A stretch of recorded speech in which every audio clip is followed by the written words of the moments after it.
Hey y'all, welcome back to the Clancy Family Homestead. I know it has been about a month since I did a video, and what a month it has been. It's been a little stressful, per the usual I guess, for this last, I don't know, year. Seems like I say that almost every video, it's been stressful. But we're heading in the right direction finally. Feel like we really are making progress on things. So figured I'd come on here and update you guys. We finally have a closing date for our new house.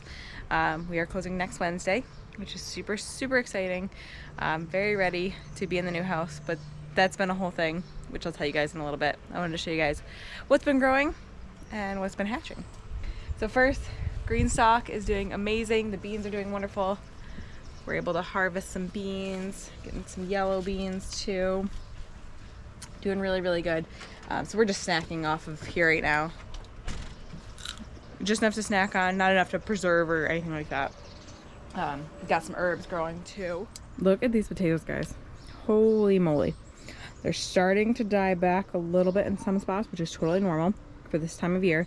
Once they bloom, they typically start to die back, and that's about harvest time. I don't know obviously what's actually growing in there, but the greenery is growing beautifully at least.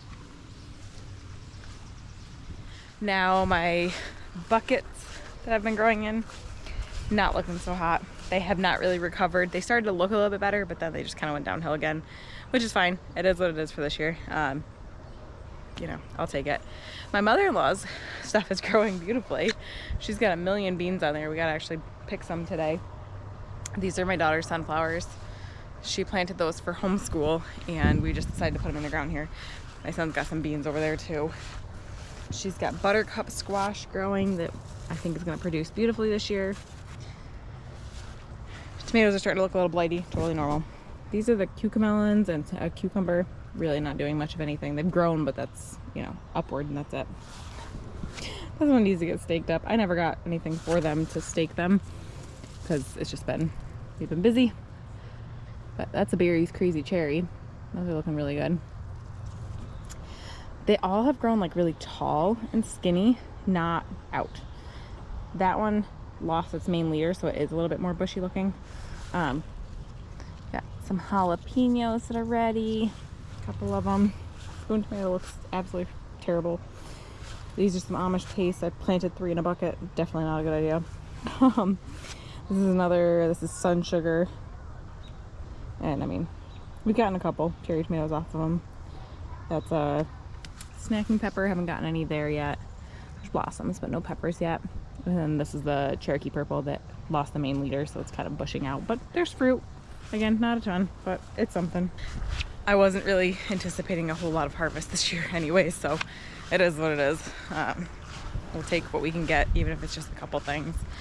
I do still plan on going to some farmers markets, but we'll see when that actually happens because we're gonna be busy here soon. So we also did have some chicks hatch. I had 41 eggs in the incubator. 2 did not develop at all. Took them out. Now I moved the incubator once because I moved it from our house, our old house, to my in-laws. And the humidity was super screwy this time. It kept going really high and then really low. So it was kind of all over the place. Not sure exactly what happened, if it was just drafty, if something got moved, whatever, bumped during the moving process, whatever. Didn't have the greatest hatch rate.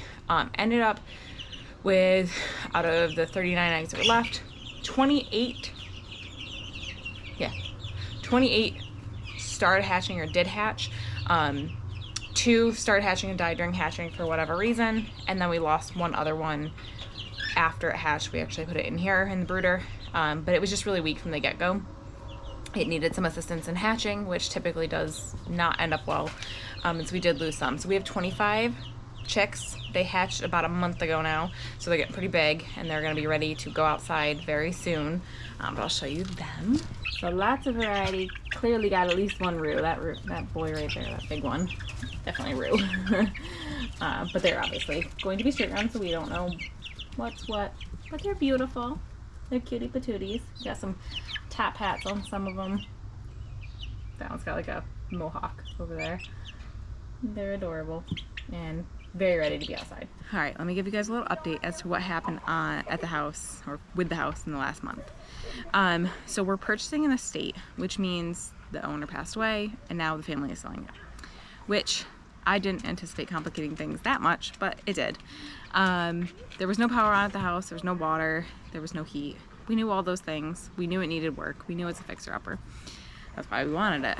We were excited to have a fixer-upper. But the appraiser basically went in and said, yes, power needs to be on, water needs to be on, heat needs to be on, but also you need to finish these projects that are considered unfinished projects, or like fix things that were damaged, which we did not anticipate at all. We didn't expect that. So we made an agreement with the family that is selling the house that we would go in and do all the repairs. You know, we would be responsible for them. If they backed out, obviously they would be responsible for the financial loss, but otherwise, you know, we would take responsibility for them. They were able to get power on, but everything else we did all the repairs, a lot of sheetrocking, a lot of things that we're gonna probably undo and redo, which is frustrating. But I didn't film any of that because it's not our house yet, and it felt very weird to be filming in somebody else's house. But a lot of these things that we fixed, we're literally undoing instantly to do it the way we wanted to do it. We just didn't want to put the money into it initially, or the extra time that it would have taken to do it the way we want it. So we wanted to get it at least approved by the appraiser, and then we will move in and fix everything. So we spent about a week and a half working on the house, like every day there. I mean, we were there some nights till like 7, 8 o'clock, really busting our butts, working hard. My husband did a ton of work, replumbed the entire house. He had to get a new hot water tank. We got heat functioning. It was a lot of stuff we had to do. So this week we had the reappraisal, and we finally were approved. Everything's good. We have our closing date next week, which is very, very exciting. We cannot wait to be in there. The grass is quite literally standing hay. I mean, it's up to my waist or higher in many areas, but very, very, very excited to be there. So as soon as we close on the house, we will show you guys what it looks like, what the property looks like. Again, it needs a lot of work. The barn needs a lot of work. Everything needs a lot of work, but it's going to be so worth it, and I cannot wait to be there, and I cannot wait to bring you guys along as we slowly transform it into our dream property. I mean, honestly, the land itself right now is our dream. So we're gonna take it slow, we're gonna take our time doing things, but I will bring you guys along for the entire process. So look out for that. That'll be the next video. We can't wait to show you guys. So thank you guys so much for hanging out with me today. Remember, we're going today for a better tomorrow. Please like and subscribe and join me on the next one.